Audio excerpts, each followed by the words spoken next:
찬미 예수님, 시청자 여러분 안녕하십니까? 오늘 화해와 평화 강좌 두 번째 시간입니다. 오늘 이 시간 함께하기 전에 저희 프란치스코의 평화를 구하는 기도 함께 바치고 이 시간 시작하도록 하겠습니다. 성부와 성자와 성령의 이름으로. 주님, 저를 평화의 도구로 써주소서. 미움이 있는 곳에 사랑을, 다툼이 있는 곳에 용서를, 분열이 있는 곳에 일치를, 의욕이 있는 곳에 신앙을, 그릇됨이 있는 곳에 진리를, 절망이 있는 곳에 희망을, 어두움에 빛을, 슬픔이 있는 곳에 기쁨을 가져오는 자 되게 하소서. 위로받기보다는 위로하고, 이해받기보다는 이해하며, 사랑받기보다는 사랑하게 하여 주소서. 저희는 줌으로써 받고 용서함으로써 용서받으며 자기를 버리고 죽음으로써 영원한 생명을 얻기 때문입니다. 아멘. 성부와 성자와 성령의 이름으로 아멘. 오늘은 두 번째 시간입니다. 한국천주교 주교회 민족화해위원회에서 마련한 평화교재, 저희 책 제목이 평화화해인데요. 총 8과로 이루어진 것에 오늘 이제 두 번째 시간입니다. 지난 시간에 했던 내용 잠깐 좀 먼저 생각해 보면요. 지난 시간에 우리는 성경에서 이야기하는 평화의 개념에 대해서 좀 살펴봤습니다.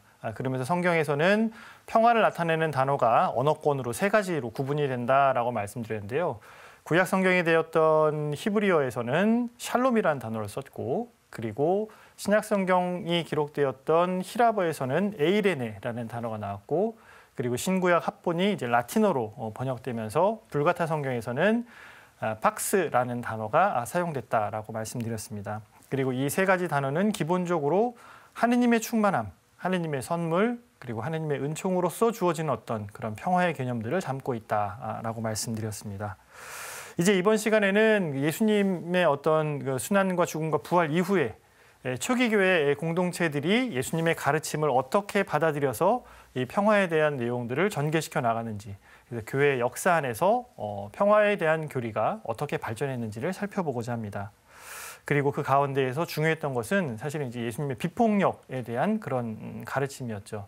어떠한 순간에서도 폭력을 쓰지 않는, 당신마저도 예수님이 십자가에 돌아가시고 묻히시게 되는 그 체포의 순간에서도 예수님은 폭력을 거부하시는, 그리고 대표적으로 오른뺨을 맞으면 왼뺨을 돌려대라라고 할 정도로 그런 예수님의 비폭력의 그런 평화주의, 그런 가르침을 예수님을 따르는 교회 공동체는 어떻게 이해하고 어떻게 발전시켰는지 오늘 이 시간에 보게 될 겁니다. 구체적으로는 로마 시대의 초기 박해 때부터 현대에 이르기까지 쭉 시대를 좀 살펴보겠고요.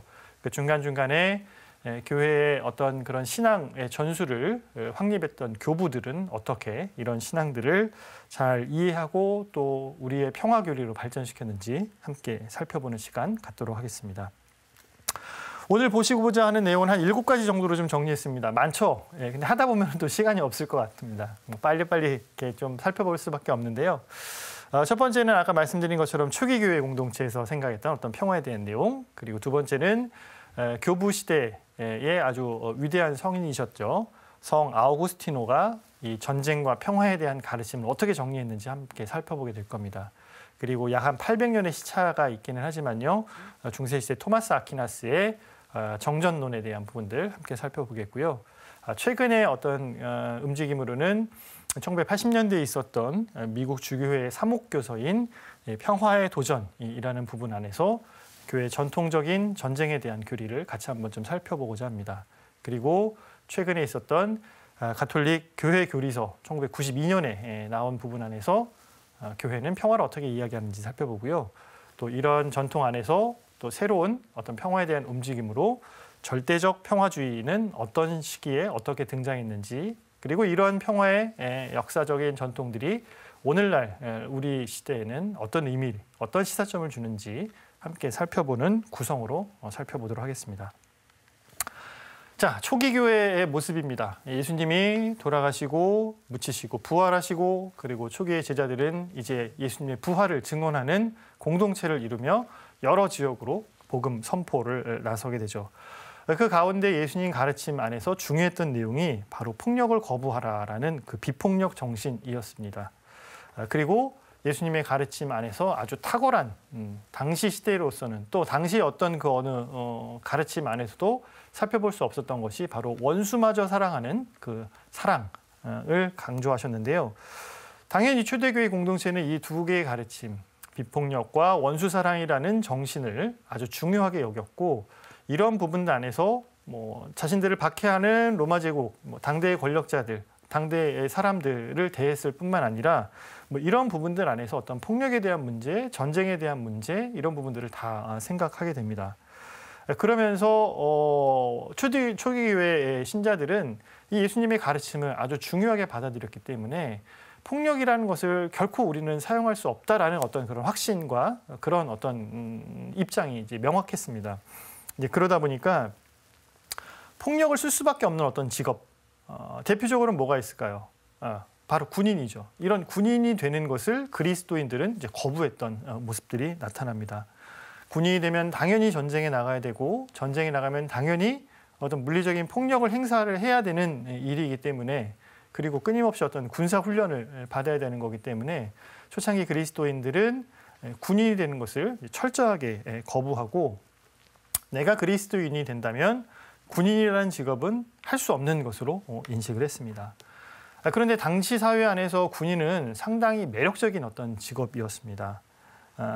왜 그런가 하면은 당시 사회가 어떤 그 로마의 시민권이 되었을 때 로마 시민으로서 얻게 되는 정치적, 사회적 어떤 그런 이익들이 많이 있었죠.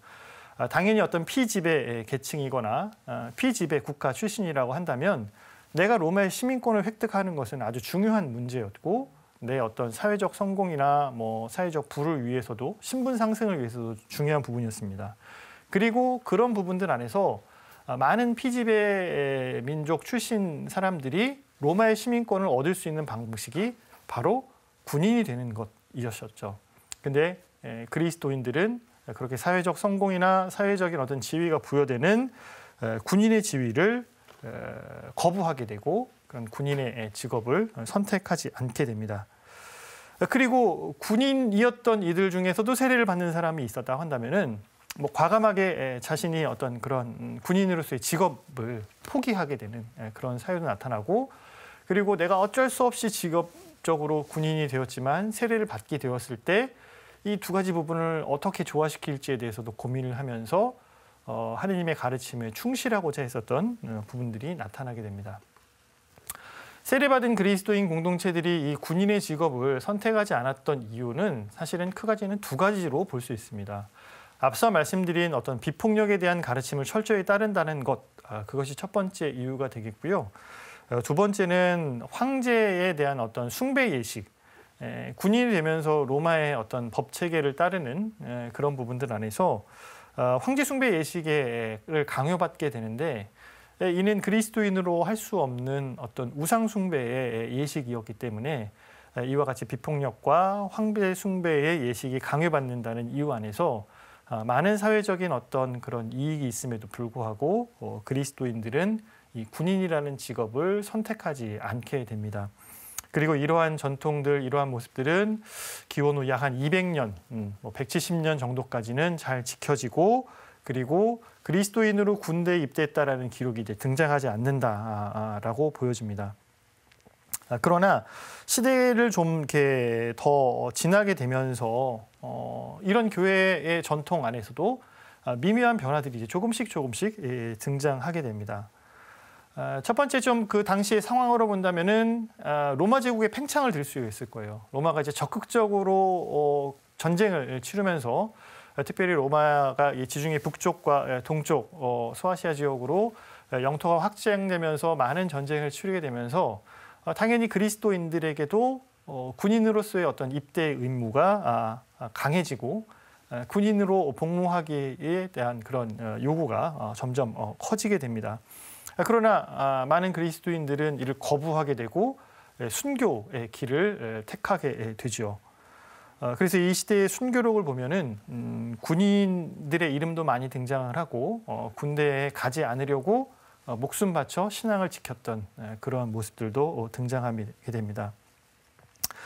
그런데 이러한 부분들 안에서 점점 전쟁이 더 빈번해지고 그리고 또 시대가 좀 변화되면서 사람들의 인식의 변화도 나타나게 됩니다. 신앙적으로는 바로 이제 예수님의 재림이 점점 늦어지는 것으로 사람들에게 인식되었다라는 거죠. 최초의 초기교회 신자들은 사실 예수님의 재림이 임박한 사건이고 곧바로 예수님이 재림하실 것으로 생각을 했습니다. 당연히 그러하기 때문에 예수님의 가르침을 더 철저하게 지키고 그에 따라 주어지는 어떤 박해마저도 이겨낼 수 있는 그런 용기가 신앙이 나올 수 있었던 것이죠. 그러나 200년이 지나가게 되고 세대가 점점 더 거듭되면서 예수님의 재림이 임박했다라고 하는 어떤 그런 믿음, 예수님의 재림이 정말 임박했다라는 그런 희망들이 조금씩 옅어지게 됩니다. 그러면서 이 전쟁에 대한 현실을 이제는 좀 현실적으로 좀 마주하게 되는 그런 생각들의 변화들이 나타나게 되죠. 그리고 결정적으로는 313년에 있었던 그리스도교가 이 콘스탄티누스 황제에 의해서 국가의 공인을 받고 이제 박해 시대가 공식적으로 종식되었다라는 것입니다. 이후에 로마는 그리스도교를 로마의 국교로까지 이제 선포하게 되죠. 자, 이런 변화들이 일어나게 되자 초기 그리스도교 안에서도 이제는 전쟁에 대한 생각들이 조금씩 바뀌어야 되는 것이 아닌가라는 그런 인식들이 생겨나게 됩니다. 그냥 마냥 전쟁을 거부할 수만은 없다라는 거죠. 우리도 공인받은 그런 종교로서 어떤 사회적인 책무를 해야 되는 것이 아니냐? 그리고 점점 더 어떤 사회에 기여를 해야 되는 것이 아니냐? 국가에 어떤 기여해야 된다라는 그런 측면. 그래서 이제 공인된 이기 이전과 공인된 이후는 상황이 전혀 다르게 되고 앞서 말씀드린 대로 어떤 신앙적인 예수님 재림에 대한 생각들도 조금씩 이제 바뀌게 되면서 조국을 위해서 전쟁에 나아가야 하고 조국을 위해서 군인이 되어야 되는 부분에 대해서 이제 인식들이 좀 바뀌게 됩니다. 예전에는 아주 강한 거부 안에서 이루어졌다면은 이제는 한 국가의 구성원으로서 더 이상 박해 시대가 아닌 공인된 종교로서 전쟁에 참여에 대한 부분들이 조금씩 생각이 변하게 되고 또 적극적으로 나아가서는 당시 교회에서도 신자들에게 병역을 권장을 하고 그리고 군인이 되는 것에 대해서 이제 더 이상 어떤 비폭력적인 가르침과 이렇게 연결시키지 않는 그런 모습으로 변화가 됩니다. 이제 그러면서 이제 교회는 분명히 이런 현실적인 부분과 그리스도교의 비폭력과 원수사랑이라는 가르침 안에서 뭔가 이 두 가지를 좀 조율시켜야 되는 그런 시기가 다가오게 되죠. 그리고 과연 그리스도인으로서 전쟁을 어떻게 바라볼 것이냐, 이 전쟁에 참여하는 것이 맞느냐, 이 전쟁을 그냥 거부하는 것이 맞느냐라는 그런 현실적인 질문에 답하지 않을 수 없는 그런 상황이 됩니다.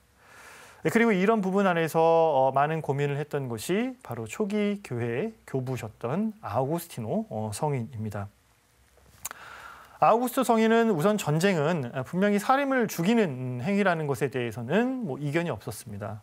그래서 전쟁에 나가서 우리가 십계명으로 주어진 사람을 죽이지 말라라고 하는 그 예수님의 가르침을 어길 수밖에 없는 그 전쟁의 그 성격에 대해서는 분명히 명확하게 지적을 합니다. 그럼에도 불구하고 전쟁이 발생할 수밖에 없는 그런 고대 사회, 그런 국가 간의 어떤 문제 안에서 마냥 전쟁을 거부하고 마냥 전쟁을 부정할 수밖에 없는 당장 우리 지금 마을, 우리 나라에 외적이 침입해오는 상황 안에서 우리는 비폭력을 할 수밖에 없습니다라고 말할 수 없는 그런 상황에 대해서도 인식을 하게 되죠. 그리고 여기서 나온 것이 바로 정당한 전쟁론 혹은 정의로운 전쟁론이라고 표현되는 말입니다. 영어로는 뭐 just war라고 표현을 하고요. 라틴어로 표현한다면은 벨룸 유스툼이라고 표현하는 단어입니다. 근데 이 말, 벨룸 유스툼 혹은 뭐 just war 이 말을 우리말로 어떻게 표현할까라는 부분에서는 약간의 좀 오해나 좀 뭐 오역의 소지들이 좀 있었어요. 그래서 일상에서는 뭐 두 가지의 어떤 그런 번역으로 사용됐었습니다. 첫 번째는 꽤 긴 시간 동안 정의로운 전쟁이라는 말이 이 just war 아니면은 뭐 벨룸 유스툼이라는 단어를 표현하는 우리말로 많은 부분들 소개가 됐습니다. 정의로운 전쟁이라고 하면은 어떤 뭐 불의한 전쟁이 있고 아주 이렇게 정의로운 전쟁이 있고라는 거로 인식하기가 쉽죠. 근데 앞서 말씀드린 것처럼 전쟁 자체는 사실 그리스도인으로서는 받아들일 수 없는 부분이었기 때문에 전쟁이 정의롭다라고 표현하는 데에는 사실은 좀 어떤 한계가 있습니다. 그렇기 때문에 이 말은 어떠한 국가가 수행하는 전쟁이 정의롭다라고 표현하는 어떤 그런 오해를 낳을 수 있기에 예전에는 정의로운 전쟁이라는 어떤 번역도 많이 사용을 했지만 오늘날에는 이 말이 가지고 있는 한계를 분명히 인식하면서 더 이상 이 단어를 쓰지 않고 있습니다. 그리고 그 단어를 대신하는 말로 정당한 전쟁론 혹은 정당한 전쟁이라는 말을 씁니다. 정의로운과 정당한 조금 뉘앙스가 다르죠. 정의로운이라고 한다면 이 자체가 무슨 정의롭다고 보지만 정당한이라고 하면은 뭐 이러이러한 조건 안에서 이거는 그래도 좀 뭐 정당할 수 있다라는 그런 의미를 가지기 때문에 저도 이 강의 안에서는 정의로운 전쟁이라는 말을 사용하지 않고 정당한 전쟁이라는 말을 사용하겠습니다. 주변에서 아직도 정의로운 전쟁 뭐 이런 표현을 쓴다면은 우리는 정당한 전쟁이구나, 정전론이라는 말로 이해하시면 좋을 것 같아요. 자, 그래서 아우구스티노가 이야기했던 이 정당한 전쟁은 무엇인가? 전쟁이 정당성을 확보하기 위해서는 어떤 부분이 필요한가라는 부분에 대해서 고민을 하게 됩니다. 교회는 적극적인 의미로 사실은 전쟁을 거부했습니다. 그리고 그 전쟁 자체를 죄악시했죠. 그러나 후대의 현실적인 어떤 논쟁 안에서 전쟁이 불가피하고 그리고 이 전쟁을 할 수밖에 없는 그런 상황에 대한 부분에 대해서도 결코 외면하지는 않았습니다. 그래서 전쟁이 불가피한 측면이 있다라고 보았죠. 그런 의미 안에서 정전론, 그래서 정당한 전쟁이라는 표현이 올바른 표현일 것 같습니다. 어떤 전쟁이 그러면은 정당할 수 있느냐라는 부분 안에서는 이제 아우구스티노를 비롯한 많은 신학자들의 논의가 생기게 되는데요. 우선 제일 중요한 것은 우리의 사회 질서를 지키는 차원. 그래서 외부 세력을 응징하고 침략하는 전쟁이 아니라 어떤 외부에서 벌어진 침략을 방어하는 수준 안에서 우리가 어떤 무력을 사용하는 것. 외부의 어떤 침략을 우리가 막아내는 차원 안에서의 벌어지는 어떤 살인, 전쟁은 어쩔 수 없는 것이냐라는 부분이 생기게 됩니다. 그래서 정당한 전쟁은 침략 전쟁이 아니라 방어 전쟁일 때는 정당할 수 있다라고 생각이 되는 거죠. 그리고 이러한 전쟁은 어떤 약탈이나 침략을 목적으로 하는 것이 아니라 궁극적으로 평화를 지키기 위한, 지금 이 질서를 지키기 위한, 외부의 침략을 막기 위한 차원 안에서의 전쟁이다라는 것이어서 평화를 위한 전쟁일 수 있다라고 이해했습니다.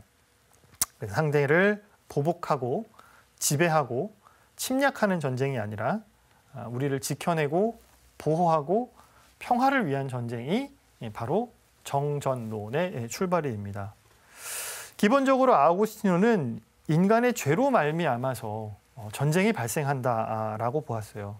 그래서 인간이 죄가 없다면 그런 폭력성에 물들지 않게 되고 그렇지 않다면은 전쟁이 근절되겠지만 인간의 역사 안에서 또 인간의 사회 안에서 인간의 죄로 말미암아서 전쟁은 발생을 하고 이 전쟁을 끝내기 위한 전쟁, 이 전쟁을 끝내기 위한 어떤 수단으로서의 폭력을 제한된 의미 안에서 허용하는 것으로 자신의 사고를 발전시켜 나아갑니다. 그래서 아우구스티노에게 전쟁은 어떤 면에서는 필요악이었다. 필요하지만 그 자체로는 악이다라는 입장이 취해집니다. 그래서 죄의 문제, 이미 발생된 어떤 폭력적인 이런 평화를 위협하는 이런 부분을 해결하기 위한 수단이지만 그 자체도 폭력성을 지닌다라는 어떤 그런 모순성을 동시에 드러내고 있다고 보여집니다. 그래서 성인은 불의한 전쟁을 그냥 가만히 지켜보고만 있다가 이 평화로운 질서 체제가 다 무너지고 지배당하는 것이 능사는 아니다라고 보았어요. 그럼에도 불구하고 아우구스티노 성인이 끝까지 주장하고 또 고민하고 했던 부분은 바로 그리스도교 가르침인 원수마저 사랑하라는 것, 그래서 보복하지 않는다라는 것, 그래서 이 전쟁은 정당방위의 개념을 지키는 것이다. 그 한에서만 정의로운 전쟁이 아니라 정당한 전쟁일 수 있다라고 이야기를 합니다. 그래서 전쟁은 평화의 회복이라는 목적을 가져와야 하고, 그리고 정의로움을 수호한다는 그런 목적이 있을 때만 가능하고, 그리고 내가 다른 사람의 권리를 침해하는 전쟁은 불가능하지만 침해받은 어떤 그런 권리를 보호하는 것, 그것을 지켜내는 것으로서의 전쟁은 정당하다. 그리고 그러한 범위 내에서 그리스도교적인 사랑이 수행되는 것이다 라고 봅니다. 그리고 이러한 아우구스티노의 정전론은 사실은 교회의 공식적인 전쟁에 대한 입장, 전쟁에 대한 가르침으로 오랜 세월을 이제 내려오게 되고요.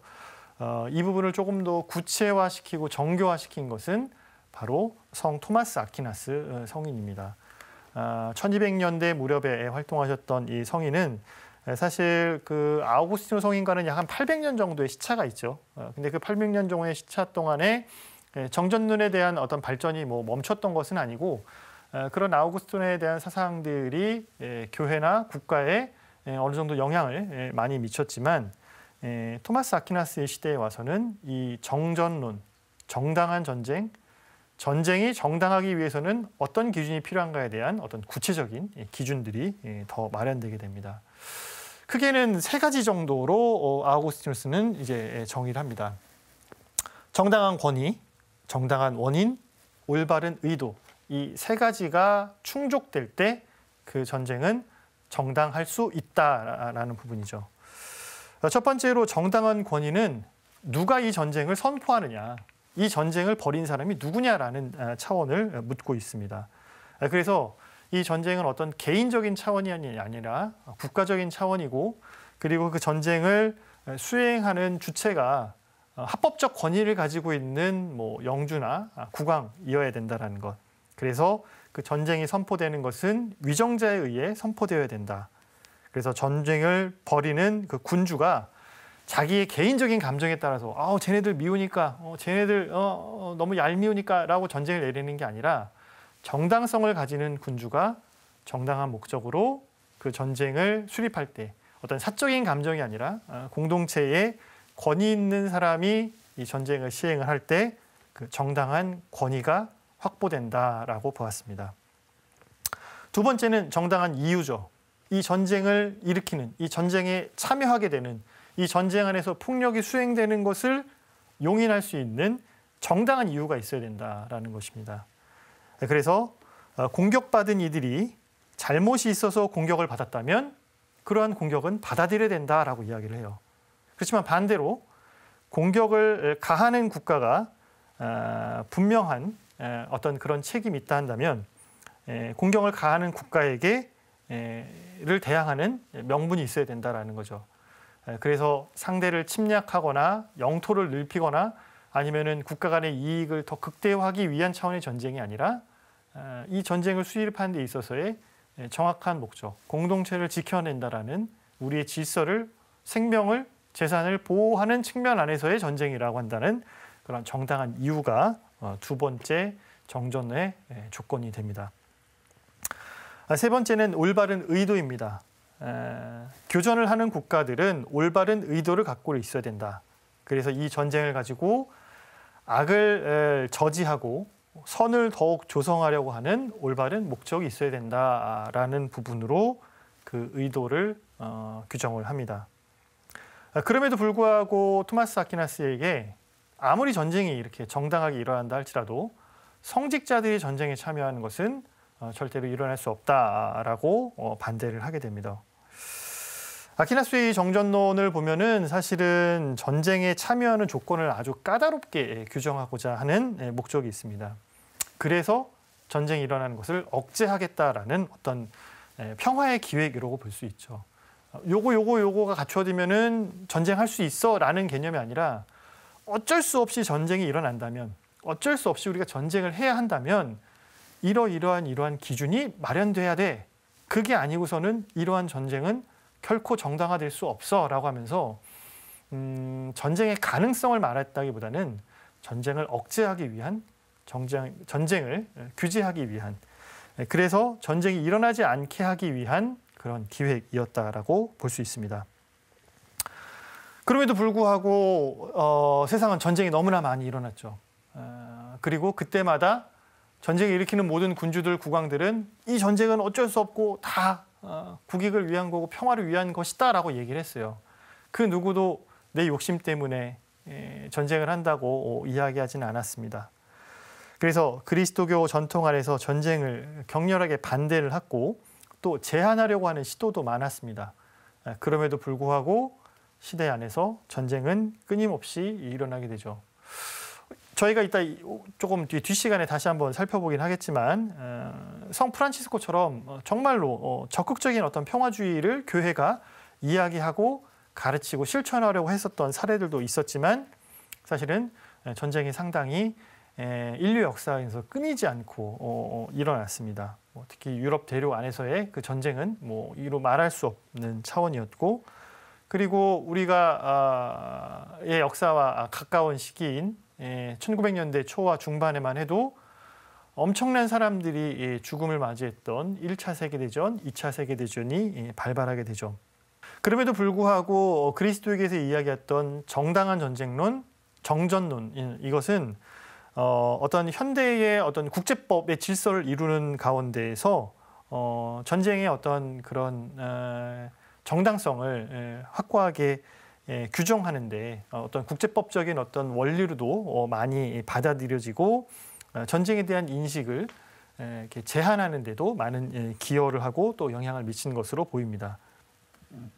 그럼에도 최근에는 이 전쟁의 양상이 이제 바뀌게 되면서 오늘날 우리가 생각하는 이런 전쟁들, 특히 1945년도 인류 역사 안에서 핵무기가 등장하고 사용된 이후에 많은 국가들이 어떤 핵전쟁의 위협에 놓여 있는 상황 안에서 그리고 어떤 대량 살상 무기로 엄청난 인명이 손실되는 그런 현대전의 어떤 특징으로 보았을 때 우리가 이러한 전쟁을 정말 정당화할 수 있을 것이냐, 전쟁이 그리스도교 가르침 안에서 용인될 수 있느냐라는 질문은 다시 한번 또 일어나게 되고 또 이러한 부분들 안에서 전쟁을 바라보고자 하는 교회의 입장들이 끊임없이 발전하고 새롭게 정립되고 있습니다.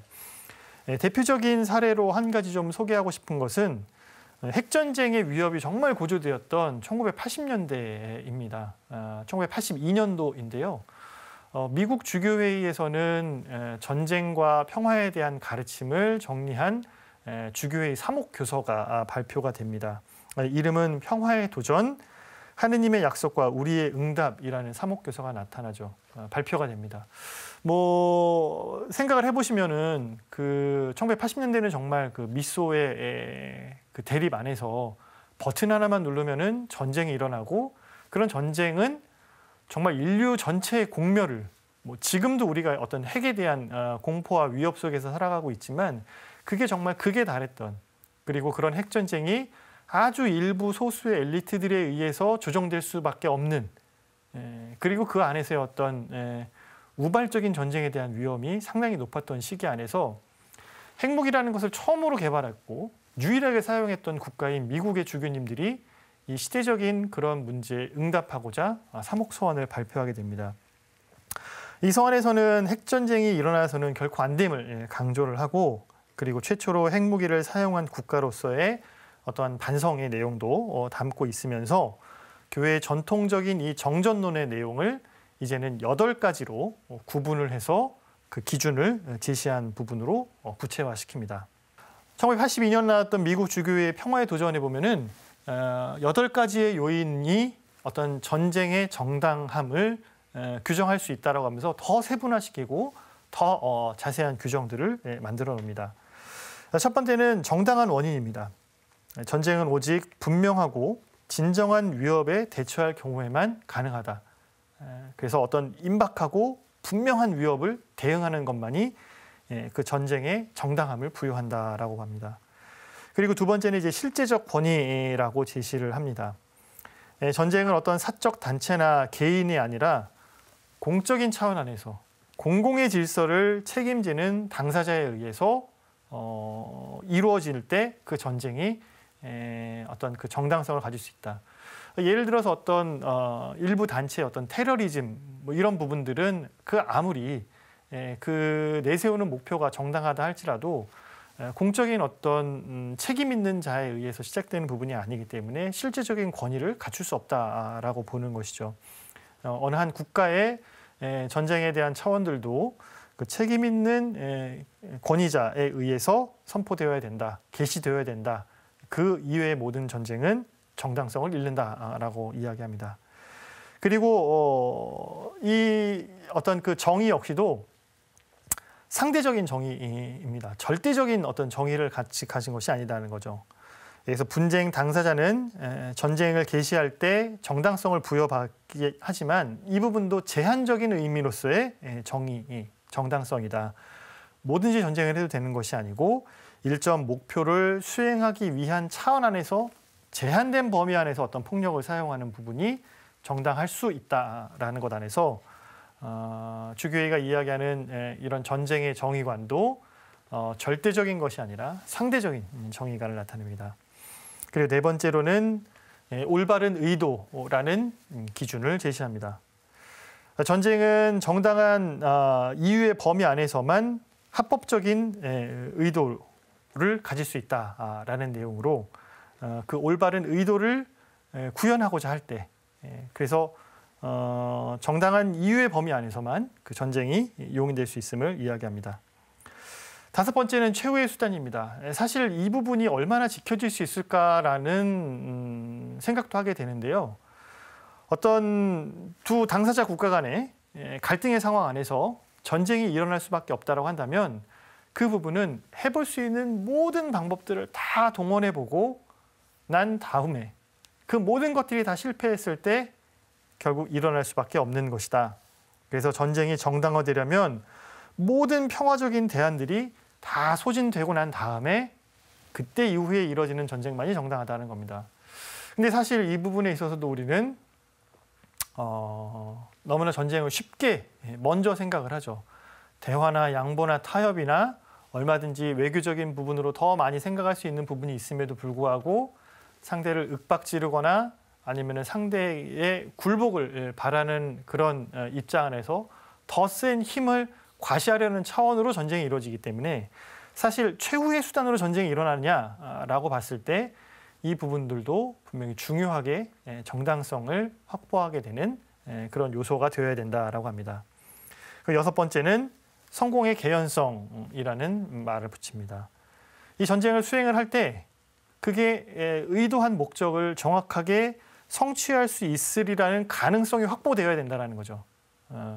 이 정도의 어떤 군사작전, 이 정도의 전쟁 범위 내에서 이 정도의 효과가 나타나고 이것은 반드시 성공의 개연성이 있고 유동성이나 어떤 그런 불확실성 안에서는 전쟁이 일어날 수 없다라는 것도 이게 어떤 전쟁을 제한하고 전쟁을 이렇게 일어나지 않게 하는 그런 기제로 작동을 하게 됩니다. 그리고 일곱 번째는 비례성입니다. 내가 상대 국가로부터 침략과 침해를 받아서 전쟁이 일어난다 할지라도 상대에게 내가 무력을 행사하는 것은 그 상대로부터 받은 피해를 비례해서라는 거죠. 내가 더 큰 차원 안에서 보복하거나 응징할 수 없다라는 겁니다. 무력을 행사할 때 이 비례성의 원칙은 전쟁이 점점 더 확전되고 더 커지는 것을 막을 수 있는 그런 장치로 내게 부여받은 정당성은 내가 받은 피해에 비례하는 정도로만이 정당성을 가진다라는 겁니다. 그리고 마지막에 여덟 번째는 분별성이라는 기준을 제시합니다. 이렇게 어떤 질서를 지키고 평화를 지키기 위해 최후의 수단의 비례적인 방식으로 전쟁을 할지라도 그 어떤 이유에서도 무고한 인명에 직접적인 해를 가해서는 안 된다. 그리고 이러한 원칙들, 규정들을 모두가 지켜서 소극적 의미의 어떤 방어전을 치룬다 할지라도 이 전쟁이라는 것 자체는 통탄할 만한 필요하기다라고 이야기를 합니다. 어떠십니까? 이 8가지의 원칙들을 다 지키고 나서 전쟁을 할 수 있을까요? 우리가 기억하는 최근에 있었던 러시아 우크라이나 전쟁이나 아프가니스탄 전쟁이나 뭐 베트남 전쟁이나 아니 뭐 이라크 전쟁이나 뭐 6.25 우리의 전쟁이나 이러한 원칙과 규정들이 지켜지는 것 안에서 정말 피할 수밖에 없었던 전쟁이었을까요? 이 8가지의 어떤 원칙들을 다 지켜낸다면 사실은 전쟁은 일어나기 힘들다라는 거죠. 그래서 이 정전론의 가르침, 정전론의 규정도 이 전쟁을 정당화시켜서 전쟁을 하자라는 목적이 아니라 사실은 전쟁을 제한하고 규정하는 그런 성격이 더 강하고 이 모든 조건들을 온전히 다 지키면서 정당한 전쟁이 벌어지기는 사실은 아주 쉽지 않은 부분이기 때문에 전쟁을 아주 제한하고 전쟁을 최소화하려고 하는 평화의 기획이라고 볼 수 있을 것입니다. 자, 그렇다고 한다면은 이런 교회적인 역사들, 초기 교회에서는 비폭력의 정신으로 군인마저 되지 않으려 했었고, 그럼에도 불구하고 어쩔 수 없이 현실적인 전쟁을 받아들일 수밖에 없으면서도 정전론에 대한 어떤 교리들이 발전되어 왔다면 우리 공식적인 교리 안에서는 어떻게 이야기하고 있을까? 가톨릭 교회 교리서라는 책이 1992년도에 나오게 되면서 공식적인 가톨릭 교리를 담고 있는 책입니다. 이 책의 1309항 이후부터는 이 정전론에 대한 교리들을 다루고 있는데요. 가톨릭 교회 교리서에서는 전쟁에 대한 교회 입장을 다음과 같이 이야기합니다. 우선 교회는 본래부터 모든 생명을 소중하게 여겼다는 것을 전제를 하고 그러기 때문에 모든 전쟁을 분명하게 반대한다라는 부분을 명확하게 제시를 합니다. 그리고 정당한 전쟁론은 교회가 전쟁을 승인하기 위해 만든 교리가 아니다. 전쟁을 허락하기 위해서, 전쟁이 가능하기 위해서 만든 교리가 아니다라는 것을 분명히 밝힙니다. 그럼에도 불구하고 인류 역사 안에서 어떤 인간의 죄의 결과로 발생할 수밖에 없는 그 전쟁을 대응하기 위해 교회는 이와 같이 정전론에 대한 가르침을 간직하고 있다라고 이야기를 하죠. 그리고 이 정당한 전쟁론에서 가장 중요한 것은 교회가 인정하는 전쟁은 바로 방어를 전제로 한 전쟁. 그래서 어떠한 침략 전쟁도 결코 용인될 수 없고 그리고 이 방어 전쟁이라는 것 역시도 아주 엄격한 기준을 제시해서 그 정당성에 대한 여부만을 규정을 하고 있다라고 교회 교리서는 공식적으로 이야기를 하고 있습니다. 그런데 교회 내에서는 이런 정전론에 대한 어떤 전통들, 이런 교리만 있었던 것은 분명히 아닙니다. 그것뿐만 아니라 이 정전론이 어떻게 이 세상 안에서 받아들여지고 오용되는지, 잘못 사용되는지에 대해서도 교회는 충분히 인식을 하고 있었습니다. 그래서 근현대 역사에서도 그리고 최근에 들어서도 어떤 이 전쟁에 대한 교회의 입장을 끊임없이 성찰하고 끊임없이 발전시켜 나아가고자 하는 움직임들이 있었습니다. 교회의 정당한 전쟁을 새롭게 성찰하는 움직임들이 있었고 이런 부분은 교회 내에 어떤 사상적인 영성적인 발전도 있었지만 어떤 우리 사회가 전반적으로 폭력에 대해서 더욱더 민감하게 여기고 폭력을 정말 극복하고자 하는 그런 인류 전체의 노력에서도 영향을 받게 됩니다. 뭐 예를 들면은 교회 밖에서는 비폭력주의였던 뭐 인도의 간디랄지 아니면 1960년대 반전운동 활동가였던 마르틴 루터 목사 같은 그런 활동들도 교회 내 영향을 미쳤고 교회 안에서는 뭐 트라피스트 영성가였던 토마스 머튼의 그런 위대한 영성 사상들 그리고 평화운동가였던 도로시 데이 여사 미국 분이십니다. 이런 분들의 어떤 활동들 안에서 교회가 이제는 그 정전론 안에만 머물지 말고 좀 더 적극적으로 평화에 대한 실현들, 평화에 대한 그런 입장들을 간직해야 되는 것이 아니냐라는 입장들도 생겨나게 되었습니다. 그리고 이런 부분 안에서는 앞서 말씀드린 것처럼 현대전의 성격이 워낙 많이 바뀌었다는 거죠. 대량살상 무기, 핵무기 뭐 이런 부분들 안에서 이제는 전쟁이 일어난다는 것 자체가 옛날처럼 뭐 총 들고 아니면 뭐 창 들고 그 전선 안에서 군인들 사이에서 일어나는 피해가 아니라 이제는 뭐 가공할 수 없는 그런 어마어마한 무기들이 동원되는 것 안에서 전쟁을 궁극적으로 반대해야 된다라는 그런 절대적인 평화주의 운동으로도 더욱더 확대되고 발전되어 나아갑니다. 그리고 이러한 노력으로서 정전론 역시도 교회 안에서 끊임없는 쇄신이 되게 되었고요. 구체적으로는 2016년도 4월 달에 바티칸에서 아주 의미 있는 그런 회의가 열리게 됩니다. 비폭력과 정의로운 평화운동에 관련된 회의가 열리게 되고요. 여기에는 국제적인 가톨릭 평화운동단체인 팍스 크리스티 인터내셔널, 그리고 여러 국제수도회들, 그리고 교황청, 정의평화평의회 등이 함께 모여서 교회가 가지고 있는 전쟁에 대한 입장, 전쟁에 대한 교회를 좀 더 발전시켜 나아가야 된다라는 부분으로 더 많이 논의를 하게 됩니다. 참석자들은 이 자리에서 정당한 전쟁이라는 것은 없다. 그리고 이 교리는 역사 안에서 너무나 많은 순간, 너무나 자주 이 전쟁 자체가 정당화되는데 악용되어 왔다. 우리 그리스도인의 가르침은 폭력을 저지르지 말라고 하신 예수님의 그 가르침으로 다시 회개되고 기억해야 된다. 그래서 정의로운 전쟁, 정당한 전쟁이 아니라 이제는 교회가 더 정의로운 평화에 대해서 더 많이 얘기하고 이 평화에 대한 가치들을 더 많이 간직하며 나아가서 교황님께 이 정당한 전쟁에 관련된 새로운 교리를 제정하고 회칙을 발표해 주실 것을 요청하게 됩니다. 그런 부분들 안에서 프란치스코 교황께서도 사실은 비폭력이라는 주제에 적극적으로 입장을 밝히시면서 제50차 세계 평화의 날 담화에서 비폭력이 평화를 위한 정치 방식이라고 밝히며 교회가 적극적인 어떤 그런 절대주의적인 평화 그리고 전쟁 자체를 금지하는 부분으로 더 가르침을 강화하시고 현재는 이러한 여러 가지 제언들, 여러 가지 고민들, 여러 가지 연구들을 통해서 이제 진일보한 교회의 평화 교리를 제시하는 것을 검토 중에 있습니다. 자, 이 시간 안에서는 우리가 교회 역사 안에서의 어떤 전통들을 좀 살펴보면서 교회는 전쟁을 어떻게 바라봤는지 그리고 그런 전쟁을 극복하기 위해 어떤 노력들을 했는지 살펴봤습니다. 초기에는 군인이 되기를 거부했던 것부터 또 현실적인 전쟁 안에서 이 전쟁을 어떻게 입장을 취해야 되는지도 발전시켜 나왔죠.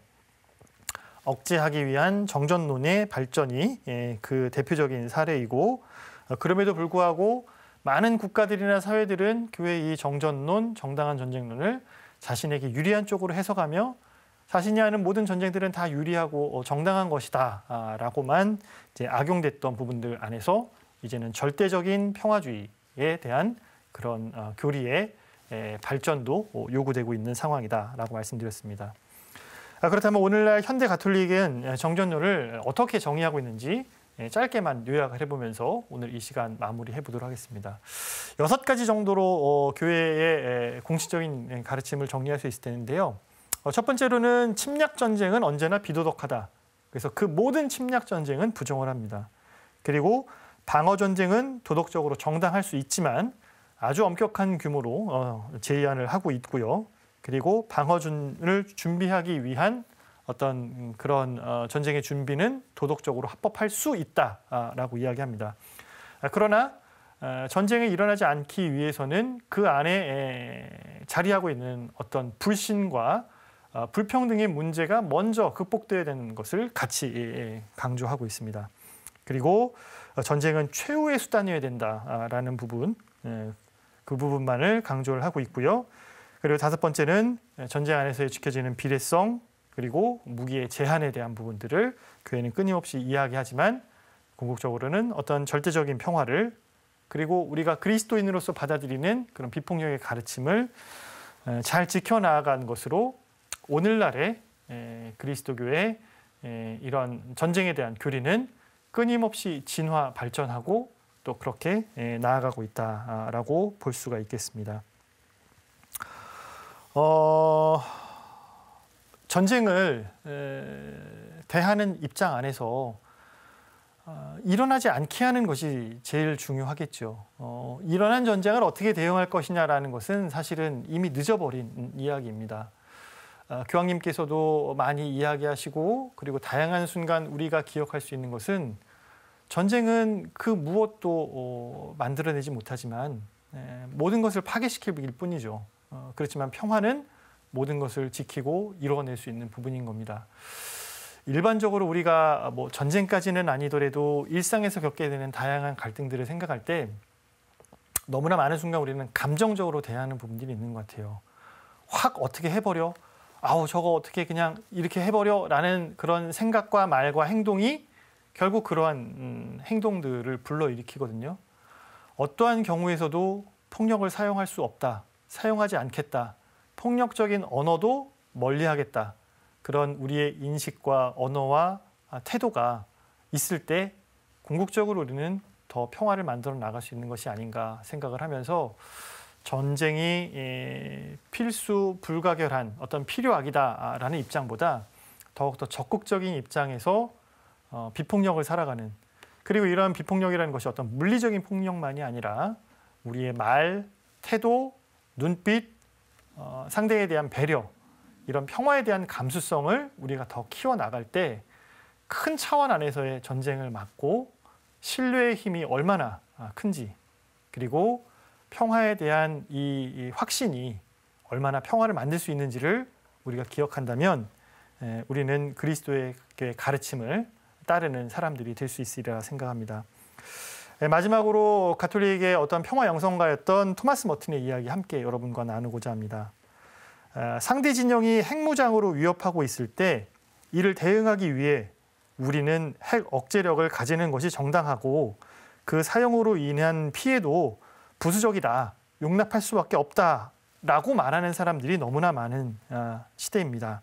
그리고 그렇지만 이런 사고방식 속에서 아주 예외적인 폭력이 정상이 되고 정상적인 자비는 오히려 찾아보기 힘들게 되었다라고 이야기합니다. 오늘 이 시간 마치며 정상적인 예외적인 폭력이 아니라 정상적인 자비를 기억하는 우리가 될 수 있으면 좋겠습니다. 오늘 이 시간 여기서 마치고요. 다음 시간에 또 새로운 주제로 여러분과 함께 하겠습니다. 평화를 빕니다.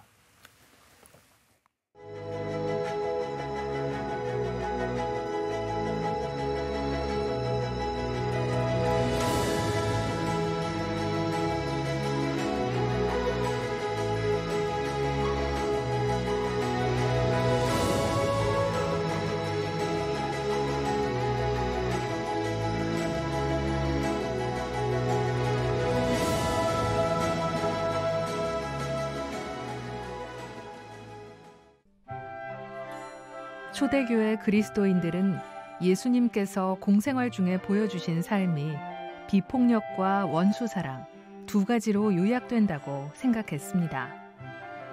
그래서 예수님을 본받으려던 당시 그리스도인들은 폭력 사용을 목적으로 하는 직업을 선택하지 않으려 했지요.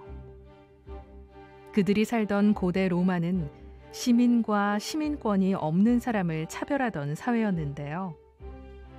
그래서 시민권이 없는 사람에게는 군인이 출세와 특혜가 보장된 매력적인 직업이었죠. 하지만 그리스도인들은 군인이 폭력을 저지르는 직업이라는 점과 군인이 되면 황제 숭배 예식과 이교 축제에 참여해 우상 숭배를 저지르게 된다는 이유로 군인이 되기를 거부했습니다. 오랜 시간 지속되던 그리스도인의 비폭력 실천은 173년까지 잘 지켜진 것으로 보입니다. 이후 교회에 관대했던 콘스탄티누스 황제 때가 되면 병역에 대한 교회의 입장이 다소 누그러집니다.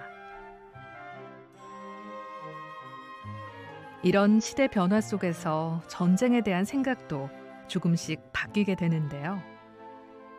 아우구스티노 성인은 정당한 전쟁에 대해 최초로 말한 사람으로 만약 상대편에 불의가 있을 경우 현자도 전쟁에 참여해도 된다고 가르쳤습니다.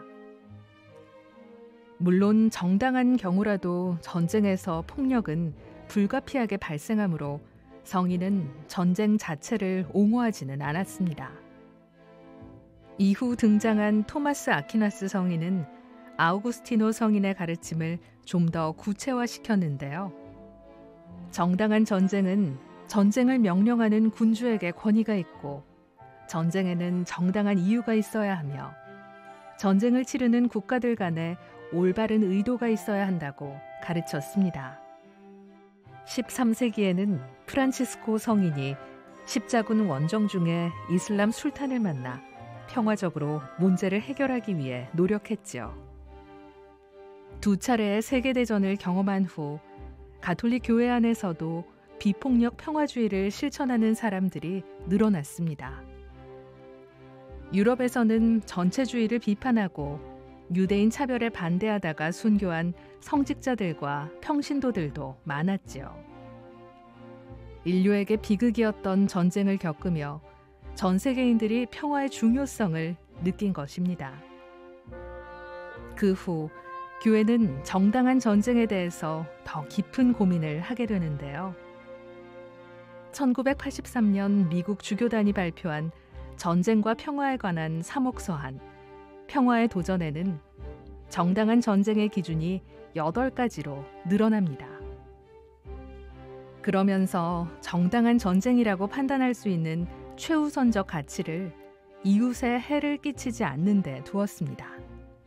그리고 1992년 간행된 가톨릭 교회 교리서에는 이 정당한 전쟁 교리가 그대로 실리게 되었죠. 하지만 교회는 원칙적으로 모든 전쟁에 반대하며 방어를 우선하고 있습니다. 또한 2016년에는 바티칸에서 비폭력과 정의로운 평화회의가 개최되었고 회의의 최종 선언문에서는 교황청에 능동적인 비폭력과 모든 폭력에 반대하는 입장을 밝혀줄 것을 요청하기도 했죠. 이렇듯 초대 교회에서부터 시작된 교회의 비폭력과 원수사랑의 전통은 수천 년이 지난 지금도 이어지고 있는데요. 21세기에 어울리지 않는 폭력과 전쟁의 시대를 살아가는 그리스도인들이 진정 지켜야 할 가치 또한 그 전통 안에 담겨 있습니다. 평화는 아무리 강조해도 지나치지 않습니다. 이 시대의 모든 그리스도인들이 갈망하는 평화가 하루빨리 이 세상에 꽃피우길 바랍니다.